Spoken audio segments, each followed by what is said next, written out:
dentro de lo que Dios me ha permitido poder conocer, he predicado en diferentes iglesias, o predicaba antes, cuando estaba en un ministerio, y una vez me tocó en una iglesia que yo los miraba y miraba a mi esposa y decía, ¿estarán vivos?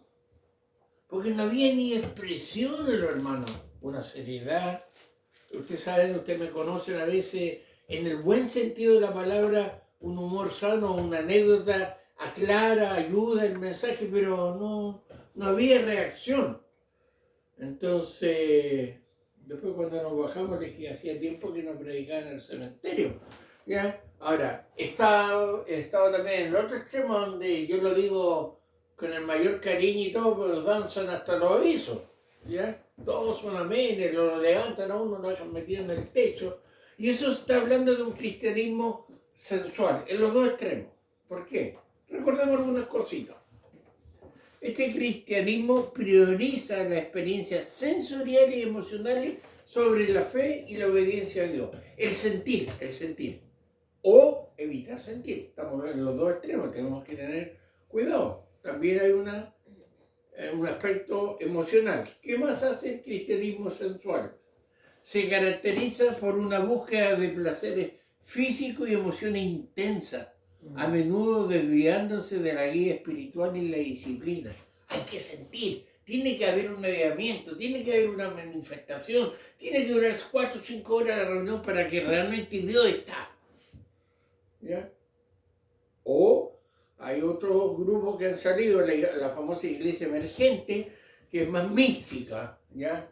Con las velas, la luz, y usted ve al pastor ahí con una guayabera, más informal. También hay diferentes partes de esa sensualidad, pero son emociones intensas que busca el cristiano sensual.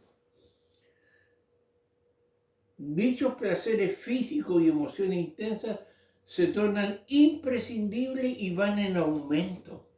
Ese es una de las características, del cristianismo sensual, cada vez más fuerte. Esto es como una droga, cada vez la dosis tiene que ser más fuerte. Tiene que ser. Y se basó, oye, impresionante, ¿eh? Pero, hermano, el problema que tenemos acá es que es algo muy peligroso. ¿Por qué? Porque la ley más elevada del cristiano sensual es la de que los sentimientos determinan lo que cree y cómo se debe vivir. Y aquí sí que estamos en problemas, porque de acuerdo a lo que siento, es lo que creo y cómo vivo. Por eso de repente usted ve, dice, pero ¿cómo esta persona con su raciocinio puede hacer tal cosa? Porque sus sentimientos le han determinado esa creencia y esa vivencia. ¿Ya? Los grandes movimientos, lo estoy viendo ahora y la próxima semana, están basados en una sensualidad. Porque la única forma de poder manejar masas y de poder dominar, ¿ya? Entonces decíamos y resumíamos la base de esta serie, ¿ya? De la siguiente forma. En el cristianismo sensual, el se siente ya supera al escrito está. ¿Ya? Esté o no esté escrito, se siente. ¿Ya? Y se practica una teología relacional. ¿Qué significa eso? La relación con las personas, sea relación del pastor, relación horizontal, como sea, es relacional frente a la Biblia. Me explico. Si la Biblia dice lo contrario, que la persona cree lo contrario, no importa. Mi relación está sobre lo que la Escritura dice. Por eso hay gente que aún sabiendo que está en el error, sigue en el error por esa teología relacional, sentimental. Es toda una vida. Pero la palabra de Dios te dice lo contrario, pero ahí está. Alguien decía que una de las teologías más nefastas que existen, porque no está basado en la Biblia, ni en lo que Dios dice, en lo que yo siento, en lo que yo vivo y en la relación que tengo. ¿Ya? Eso veíamos. Bueno, hoy día, algo cuando empezó la reunión que se dio cuenta en Romano, vamos a estar hablando de un cambio, de una metamorfosis. Ahí está la famosa cambio de una oruga a una mariposa, ¿verdad? La famosa metamorfosis, el cambio, la transformación. Bueno, hoy día, o la semana pasada, dijimos que hoy día íbamos a hablar de los líderes sensuales, íbamos a hablar de los pastores sensuales, porque ya hablamos del cristianismo sensual, pero para tener una base, primero vamos a la palabra del Señor en Romanos, capítulo 12, versículos 1 y 2, que dice: así que, hermanos, os ruego, por la misericordia de Dios, que presentéis vuestros cuerpos en sacrificio vivo, santo, agradable a Dios, que es vuestro culto racional.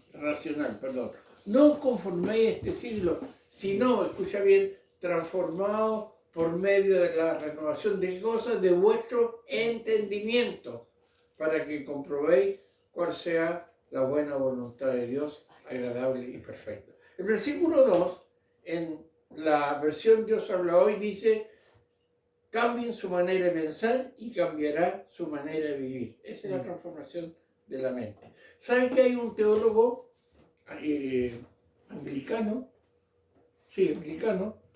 que ayudó en la edición de una Biblia y que escribe así, o coloca así estos versículos? Escúchenlo bien.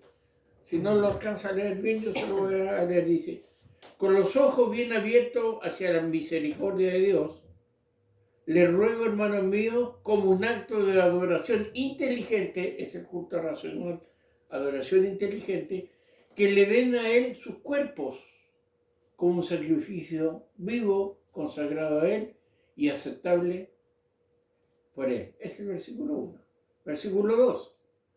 No dejes que el mundo a tu alrededor le apriete en su propio molde, pero deja, escucha, que Dios moldee tu mente desde adentro, para que así puedas probar en la práctica que el plan de Dios para ti es bueno, cumple con todo lo que Él pide y avanza hacia la meta de la verdadera madurez. Interesante la versión, ¿verdad? Está hablando de un acto de adoración inteligente.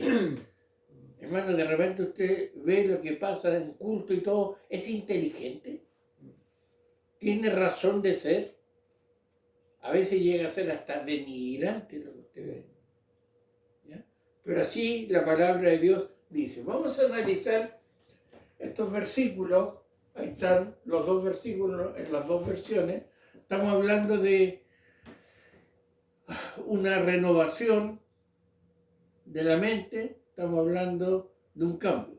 Vamos a ver, dice: no os conforméis a este siglo, ¿ya? No advierte del sistema del mundo. Y aquí hay una gran confusión. ¿Qué es mundano? ¿Qué es mundo? Para algunos, que la mujer use pantalón, mundano. Que la mujer se coloque un aro, mundano. Que se pinte, mundano. Que el hombre, mundano. A todos le llaman mundano. Bueno, ¿qué es el sistema del mundo? Es la cultura popular y la manera de pensar que está en rebelión contra Dios.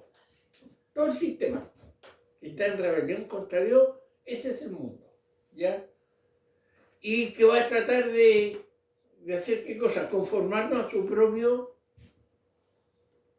patrón, impío, y eso tiene que ser resistido. Por eso dice: no os conforméis a este siglo, ¿ya? Es cierto que a lo mejor hay algunas vestimentas que no debería un cristiano usarlas, no debería, eso es un tema aparte, pero es más que vestimentas, son principios, ¿ya? Por eso de repente hay contradicción, hermano, que algunos que se dicen cristianos están amoldados a la cultura popular y acciones que se rebelan contra Dios. No se dan cuenta y están siguiendo al mundo, pero dice: no os conforméis a este siglo, a este mundo, ¿ya? Interesante lo que la palabra de Dios nos dice. Sino transformados por medio de la renovación de qué? De vuestro entendimiento. Ya, esto es opuesto a ser conformado a este siglo. Habla de un campo de batalla, hermano, donde entre el mundo y ¿qué cosa? Y ser transformado está dentro de ¿qué cosa? Del entendimiento del creyente. La lucha mayor, hermano, es la mente. Ahí está la batalla cultural. Por eso el sistema mundano, el progresismo, ¿ya? Y todas las cosas antibíblicas empiezan desde la sala de cuna adoctrinando a los niños. Porque saben que por la mente van a conquistarlo y de ahí van a ir a la emoción y a las acciones. ¿Ya? Y ahí está la batalla. Por eso dice, por medio de la renovación, no de vuestros sentimientos, no de vuestras acciones, sino de vuestro entendimiento. La mente. ¿Qué entra en tu mente, hermano? ¿Qué entra en mi mente mayormente? Lo que WhatsApp, lo que Facebook, lo que X, no recuerdo otras aplicaciones, me mandan o lo que la palabra de Dios dice. No, pastor, no sea así porque yo en el celular tengo la Biblia, pero es la que menos usa, hermano. La que menos usa. 2, 3 de la mañana no estás leyendo un versículo. ¿Ya? A las 4 de la mañana no estás leyendo un versículo. Estás conectado con un grupo que está en Europa con 6 horas de diferencia, que son las 10 de la mañana ya. ¿Ya? Tiene pastor que esté diciendo, no lo estoy diciendo sin base porque mi hijo está por allá, son 6 horas. ¿Ya? A las 8 de la mañana, a veces nosotros aún estamos despiertos, acostados todavía, y él me llama porque son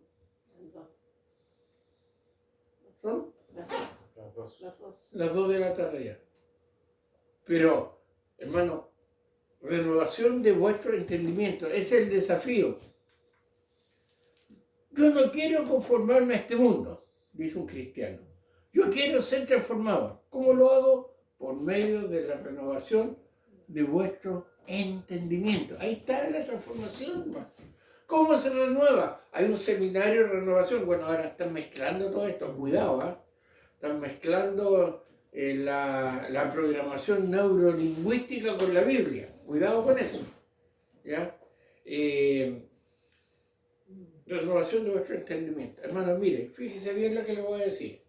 El problema con muchos cristianos es que ellos viven basados en sentimientos o solo les importa hacer cosas. Muchos cristianos hacen porque sienten y lo hacen. Y lo único que les importa es hacer. Acto de activismo. Se pasó este año 32 conferencias. ¡Qué bueno! ¡Qué bueno! ¿Ah? ¡Qué bueno! Acto, mucha actividad, mucho avivamiento, mucho sentimiento. Le importan esas dos cosas. ¿Qué está pasando con esto? Es malo el sentimiento, es malo el hacer. Veamos. La vida basada en sentimientos. ¿Cómo identifico si yo soy un cristiano basado en sentimientos? Bien simple, me levanto en la mañana y digo, ¿cómo me siento hoy? Ahí está. Después digo, ¿cómo me siento en cuanto a mi trabajo? Después digo, ¿cómo me siento en cuanto a mi esposa o esposo? ¿Cómo me siento en cuanto a la adoración? ¿Y cómo me siento en cuanto al predicador? Veo la lista, le toca predicar a... O de nuevo hacer con eso, ¿cómo me siento? ¿Ya? ¿Cómo me siento? Bueno, esta vida de sentimientos nunca va a conocer el poder transformador de Dios porque ignora la renovación de la mente. Se mueve en cuanto a lo que siente. Y vimos la semana pasada que el corazón es traicionero, ¿ya? Es perverso. Aún el corazón transformado por Cristo le quedan restos de esa naturaleza caída. Aún luchamos con eso. Entonces, la vida basada en sentimientos es peligrosa, muy peligrosa. ¿Ya? Y si usted dice que no, vea cómo los sentimientos y las acciones a través del adoctrinamiento se logró en casi la destrucción total de nuestro país. ¿Ya? Eso es lo que pasa. Seguimos respondiendo. Vimos en cuanto a sentimientos. ¿Qué pasa el solo hacer? Porque hay cristianos que hacen y van y hacen. Qué bueno, me alegro.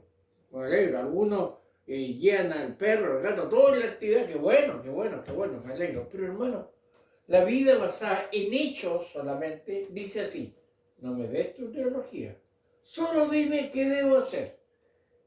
Dame los 4 puntos para esto y las 7 claves para aquello. Esa es la vida. Hay que hacerlo, hay que hacerlo. Salió el sistema, no sé, reunidos todos en el link, reunidos todos en el link. Después salió casa, iglesia, casa, y van cambiando de moda, van cambiando de todo, o mantienen una actividad, esté conforme a la palabra de Dios, siempre lo hemos hecho así. ¿Ya? Y el activista, sin pensar, lo hace en base a instrucciones. 4 pasos, 5 pasos, 6 pasos. Pero esta vida ocupada nunca va a conocer el poder transformador de Dios porque ignora la renovación de ¿qué? De la mente. Ahora, hermano, Dios nunca está en contra de los principios de sentir y hacer. No, Él es un Dios de sentimientos poderosos, apasionados, y nos ordena ser hacedores. Sin embargo, los sentimientos y las acciones son fundamentos insuficientes para la vida cristiana. El cristiano que solamente se basa en sentir y hacer, le falta algo imprescindible para madurar como tal, para poder no conformarse al mundo.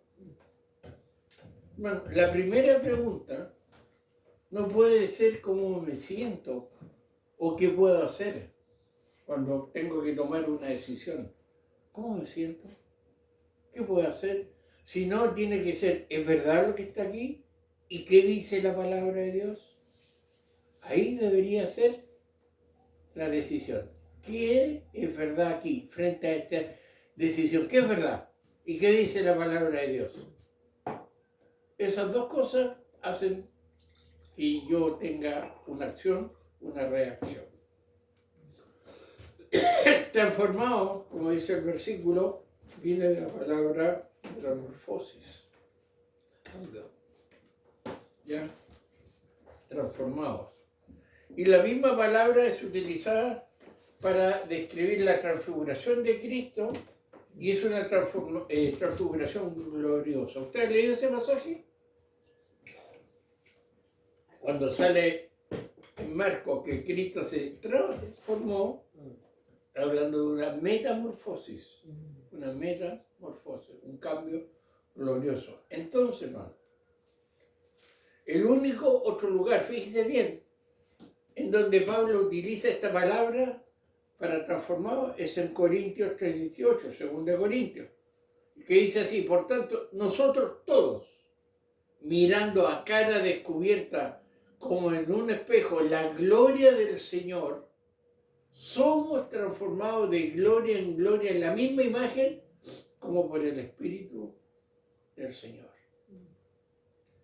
Para Pablo, esta transformación y renovación de nuestras mentes sucede mientras vemos el rostro de Dios, como pasando tiempo en su presencia a través de su palabra.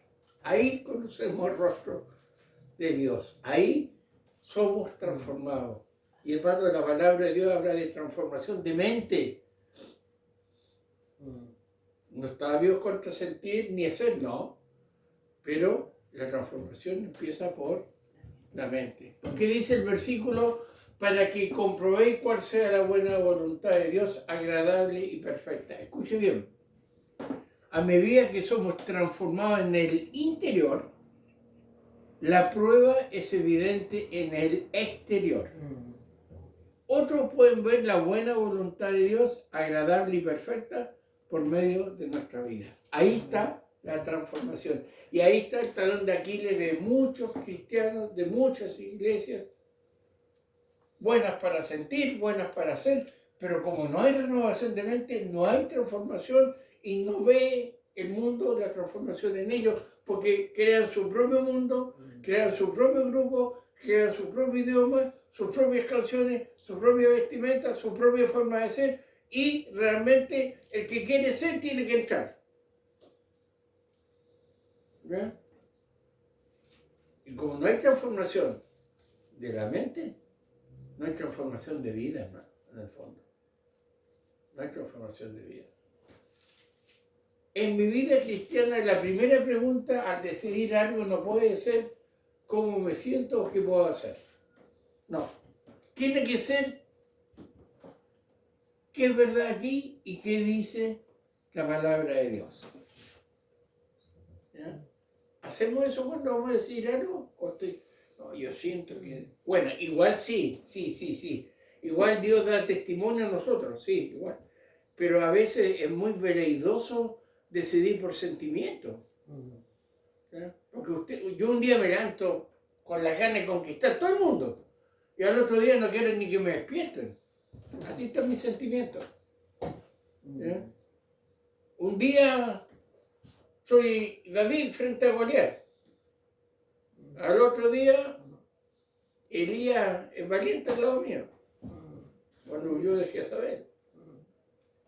Hermano, actualmente muchos líderes dentro del espectro evangélico, yo digo evangélico porque ya en la liturgia aclaré la diferencia entre evangélico y reformado, no enseñan bajo estas dos preguntas, qué es verdad aquí ni qué dice la palabra de Dios, ya que un gran porcentaje son líderes sensuales. Son líderes sensuales. Cuya enseñanza mayormente y convenientemente, escuche bien, responden a un ¿cómo me siento o qué puedo hacer? Si usted analiza a esos líderes, y puedo decir claramente pastores, sus principales objetivos es que sientan y que hagan. ¿Ya? Dirigen una iglesia que pueda sentir y que haga estas cosas. Pero no enfocan la pregunta que vimos. No obstante, intencionalmente, y en pocos casos por ignorancia, evaden qué es verdad aquí y qué dice la palabra de Dios. Cuando yo digo intencionalmente, no estoy diciendo mal intencionalmente. Intencionalmente porque a veces es una tradición. Se ha enseñado desde que se fundó la misión del Sagrado Corazón, no, es el católico, la misión tanto, siempre lo han hecho, entonces siguen enseñando eso, ¿ya? No es por ignorancia, pero evaden estas dos preguntas. Menos ahora que usted a través de la IA, usted puede averiguar todo. Entonces ahora el ignorante es ignorante a propósito, o un ignorante que se tiene que llevar por los sentimientos de una tradición desde que se fundó ese misionero que venía arriba de un caballo y le tiraban piedra, porque esa es la típica historia. ¿Ya? ¿Se da cuenta usted? El líder sensual dirige, decide, pero también enseña, pero con una eisegesis. ¿Qué significa eso? Le da el significado que él quiere o siente al pasaje, no el que tiene. ¿Ya? El que siente. Priorizando lo que siente, ya que la ley más elevada de este líder, como guía espiritual, es la de que los sentimientos determinan lo que cree y cómo se debe vivir. Sentimos abrir una iglesia, la abrimos. Sentimos mandar a los hermanos a la China, los mandamos. Sentimos y hacemos. Pero es lo que Dios está diciendo en su palabra. Está respaldado. Bueno, si sacamos texto fuera del contexto, eisegesis, podemos decir que la Biblia diga lo que yo quiero. ¿Ya? Porque ¿qué pasa con los líderes sensuales? Primero sienten y después buscan la confirmación en la Biblia. Y siempre han encontrado un versículo que calce. ¿Ya? Siempre. No respetan leyes de interpretación, no, siempre. O van a buscar la interpretación que sus líderes, también sensuales, fundadores, le dieron a ese pasaje. ¿Ya? Entonces, el líder sensual dice, lo siento, lo enseño y lo exijo.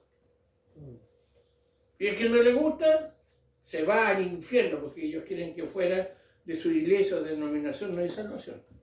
¿Sabía usted eso? Es terrible, ¿eh? La persona que osa salir de ahí, oiga, le hacen hasta el funeral, hermano. Estás en Egipto, ¿eh? Estás en el mundo, está frío, eres bombero espiritual, empieza con tantas cosas.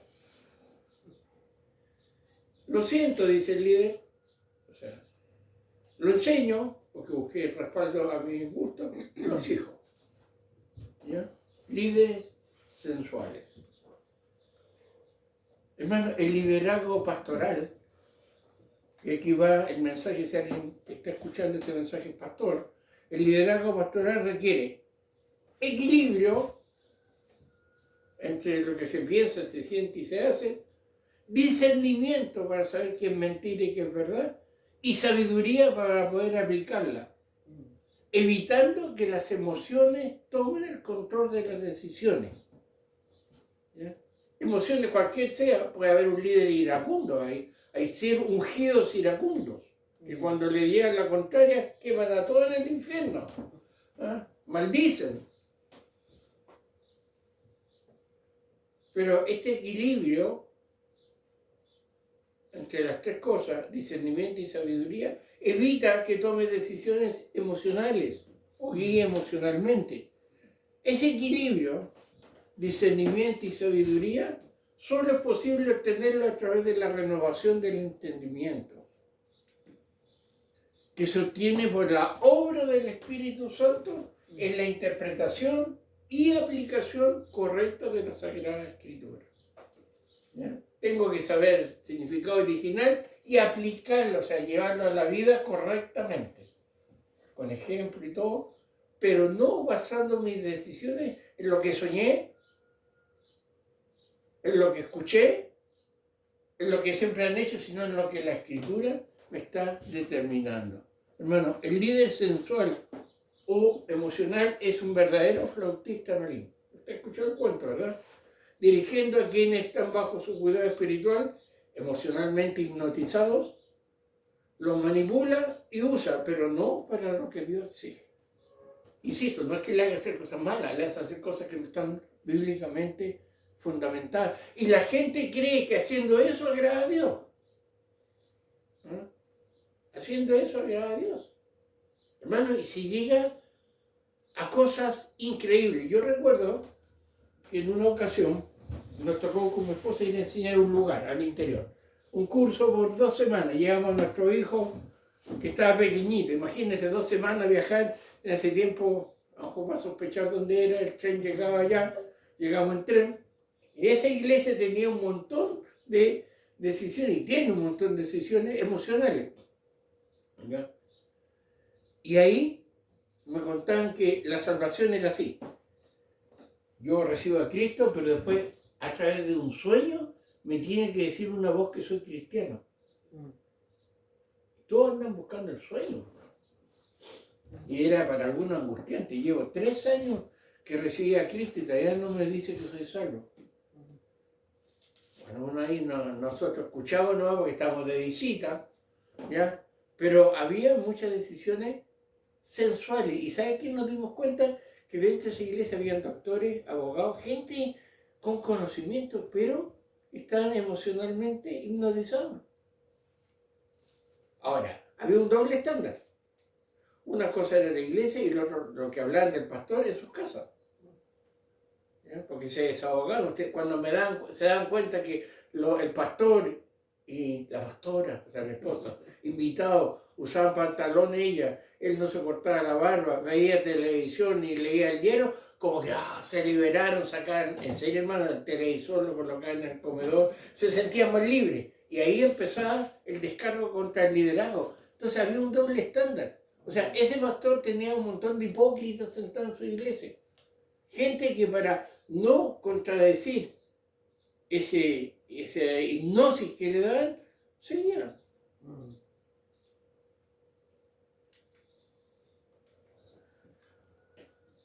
La teología del líder sensual obviamente es una teología relacional sentimental, ya que solo de ese modo consigue mover a la congregación, por esa relación emocional, ¿ya? Esa relación sentimental, especialmente si el líder es una persona ya tercera, cuarta generación, ¿ya? Los tantos, amigos famosos dentro de esa iglesia, que tienen peso.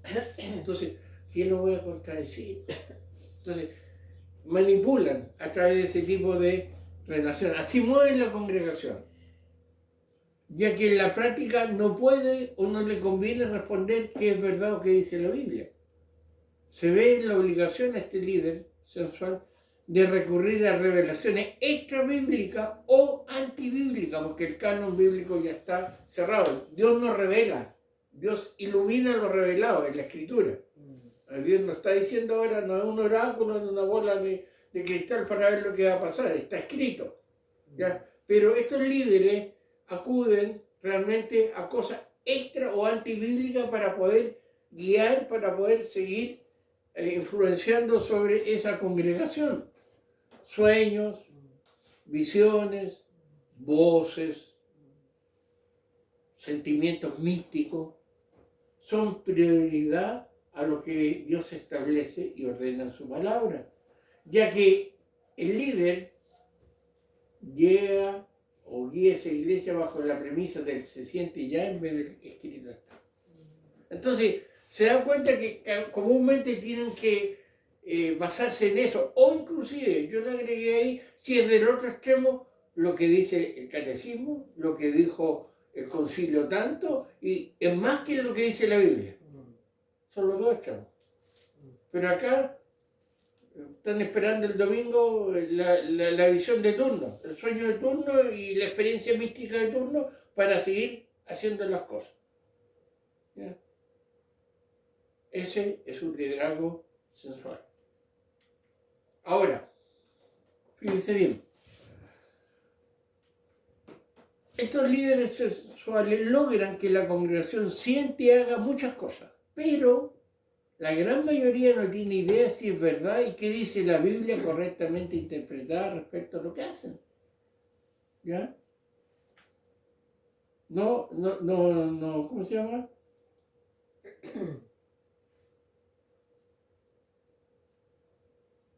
Perdón, me transformé. Hacemos esto. Lo sentimos, pero ¿qué dice la Biblia? ¿Está con un respaldo bíblico? ¿O contradice la Escritura? ¿Ya?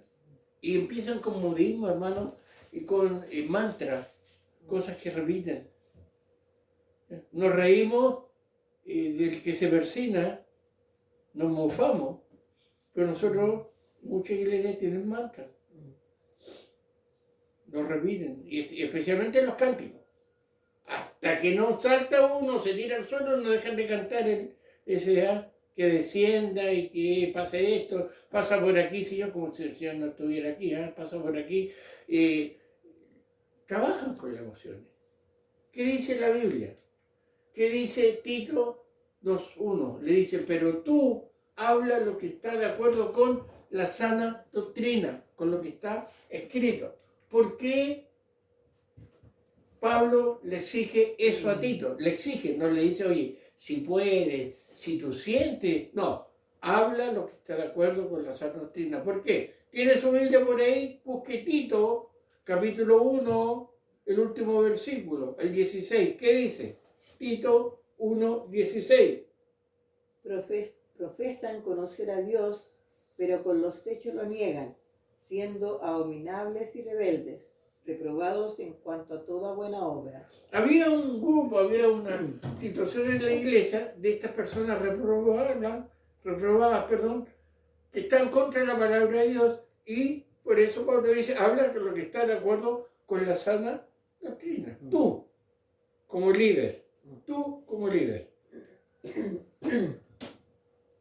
Su mensaje, el de Tito, debía ser conforme a la Escritura, no a lo que Tito sintiera o viviera, sino conforme a la Escritura. Hermano, la vivencia, la experiencia es eso. Usted no es igual a mí, yo no soy igual a usted. Vivimos diferente y hasta la misma vivencia afecta diferente. Entonces yo no puedo tomar una vivencia como un dogma, como una doctrina. Es peligroso. Es peligroso. Muy peligroso. ¿Ya?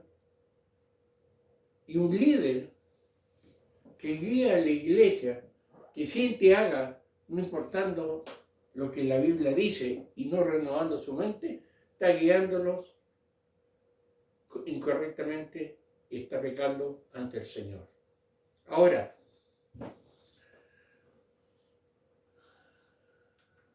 confrontemos a un líder espiritual, según de Pedro 1.19. Por favor, no sé si mi hermano puede buscar.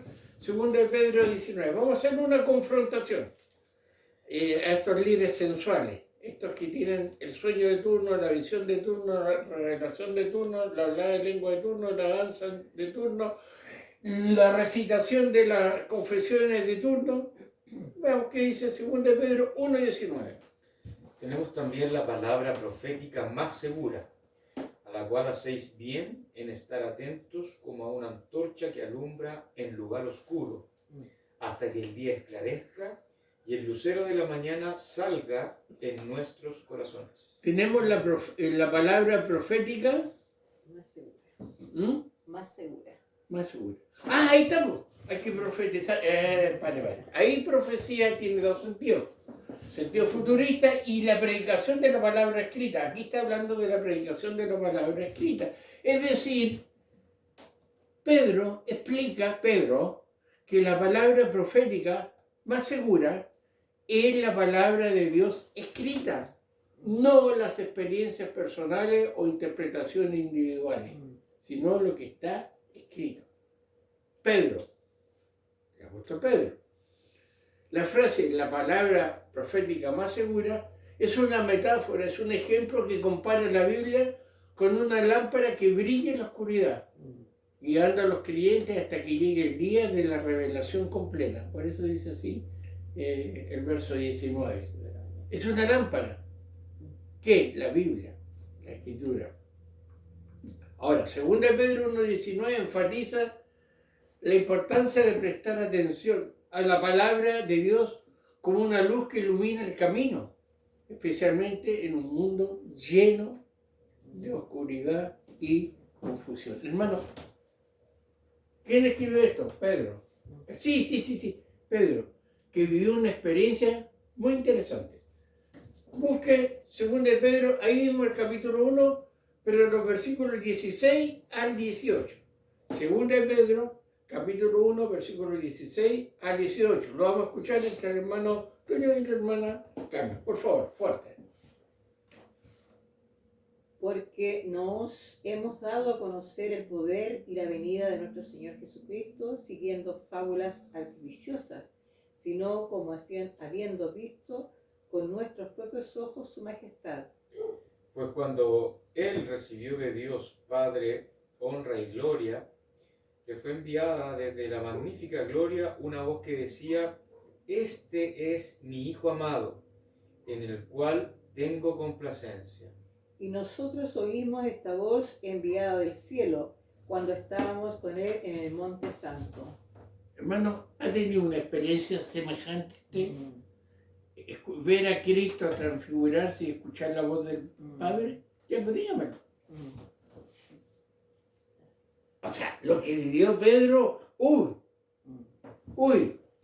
Pero, a pesar de lo que vivió, escribe en el versículo 19, hermano Antonio, el 19, pero dice: Tenemos también la palabra profética más segura, a la cual hacéis bien en estar atentos como a una antorcha que alumbra en lugar oscuro, hasta que el día esclarezca y el lucero de la mañana salga en vuestros corazones. Querido líder, querido pastor, tu experiencia es experiencia, pero no supera lo que está escrito. No supera lo que está escrito. ¿Ya? Y nadie quizás va a llegar, obvio, porque Cristo no está a esa experiencia. Pedro dijo: vivimos esto, escuchamos la voz, vimos la transformación, metamorfosis, pero tenemos algo más seguro, la palabra escrita, a la cual ustedes tienen que estar atentos. Si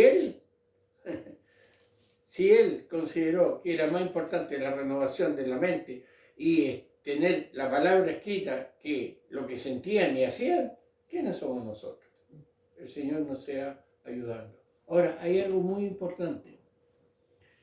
El líder sensual, el pastor sensual, el obispo sensual, coloque el cargo que sea, porque el líder es un promotor del crecimiento. Y se jactan, especialmente en las conferencias, de cómo han crecido en número, y eso lo asocian a santidad y voluntad de Dios. Sí, hermano, yo teníamos un local ahí en tal lado, éramos 30, ahora somos 200. ¡Aleluya! 200 en 6 meses, hermano. Y el de al lado dice, oye, yo crecí menos, y empieza esa competencia. Oye, qué bendecida está esa iglesia que creció, porque están bajo el crecimiento, ese movimiento que es muy interesante, pero muy peligroso. ¿Por qué? Escuche bien. El crecimiento o movimiento de crecimiento de iglesia, aunque busca aumentar el número de miembros, puede tener peligros, porque se enfocan en lo cuantitativo y no en lo cualitativo. Le interesan los números, no la calidad. ¿Ya? Números, crecen.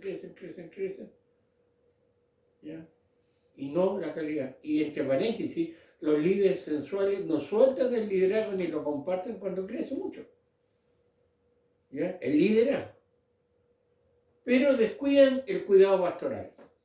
Hermano, ¿usted cree que un pastor puede preocuparse conscientemente y responsablemente de 500 miembros? La vida de 500, no alcanza en el año a visitar los 500, ni ver el problema que tienen. Por eso el mejor gobierno es un presbiterio, un grupo de varones gobernando la iglesia. Y ahí se reparten todos y tienen un equipo de trabajo, todos al mismo rango, para que no haya ahí problemas de quién manda más. El pastor, solo en una mega iglesia es peligrosísimo. Descuida el cuidado. Y también adaptan estrategias ajenas a la doctrina bíblica para poder mantener la gente.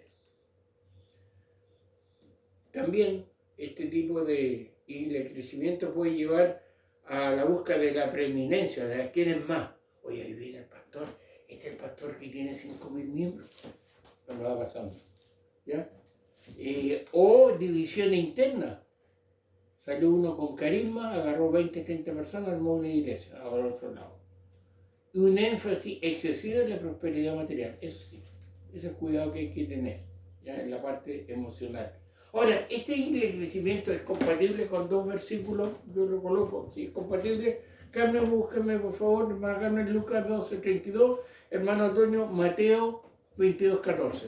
¿Está diciendo, pastor, que la iglesia no debe crecer? No, no estoy diciendo eso. Pero este crecimiento cuantitativo es peligrosísimo, porque comúnmente está basado en un liderazgo sensual. ¿Ya? No hay cualidad, hay cantidad. ¿Ya? Hay cantidad.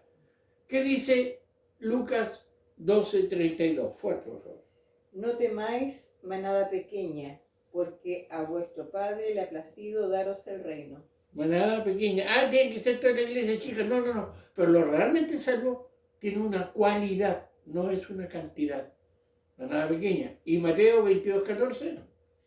Porque muchos son llamados y pocos escogidos. Ya. Comúnmente esta iglesia con líderes sensuales está repleta de llamados, no escogidos. La diferencia es que escucha externamente, pero internamente no hay cambios. Hermanos,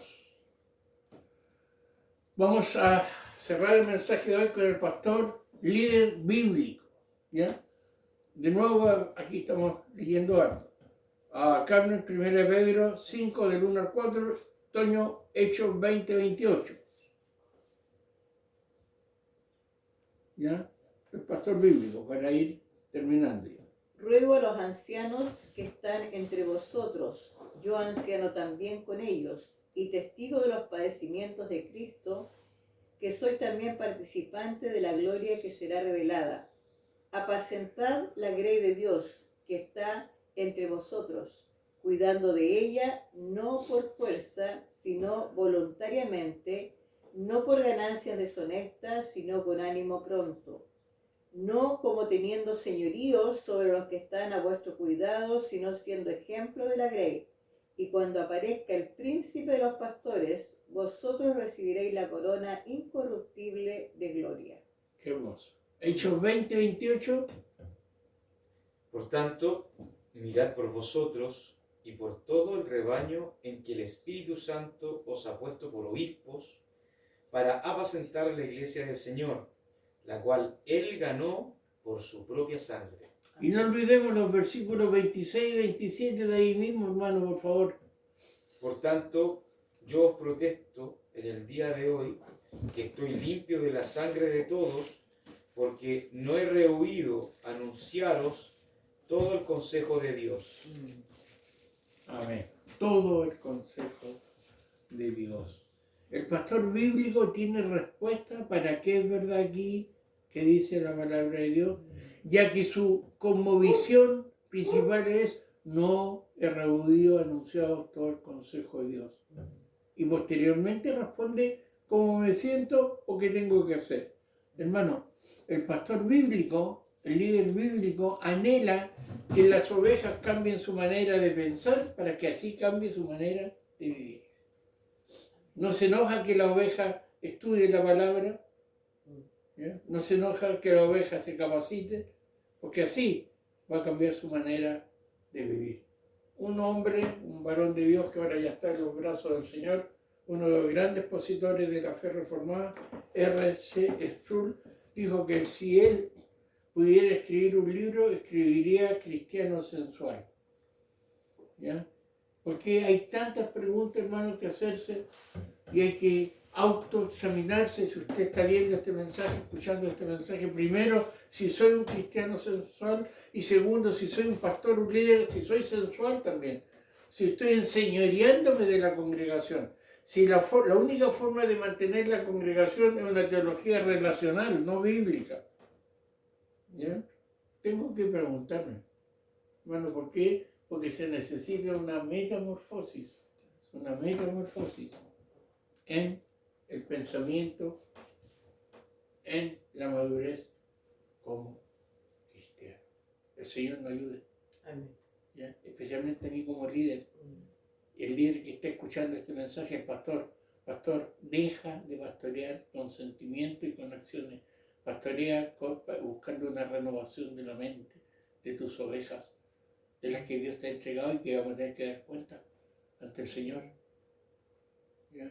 Y ahí a mí me gustaría decir, no, si la verdad que no le dije nada al hermano para que no se fuera, aparte que era pariente mío, eso es una teología relacional, sentimental, antibíblica. Dios nos sea ayudando. Amén. Hemos visto el cristianismo sensual en el mensaje anterior, que es y todo. Hoy día hemos visto los líderes sensuales y esto resulta por razones obvias en iglesias sensuales, que va a ser nuestro próximo mensaje. El Señor nos sea ayudando y podamos aplicar a nuestra vida esta palabra. La intención de esta serie no es criticar, atacar ni destruir ciertas denominaciones, es ir a lo que la palabra de Dios dice y empezar, por eso empecé por el cristianismo sensual, empezar a ser transformado por la renovación de nuestro entendimiento. Así va a ser renovado el cristiano, el líder y la iglesia local. Oramos. Señor, gracias por tu palabra y pedimos que nos ayudes a ser cristianos renovados por tu palabra. Bendice, Señor, al liderazgo, tantos líderes, adultos, jóvenes, que tenemos el privilegio de pastorear, el privilegio de liderar, pero Señor, que no caigamos en los errores que hemos visto. Ayúdanos, Señor. Te lo pedimos en el nombre de Jesús. Amén.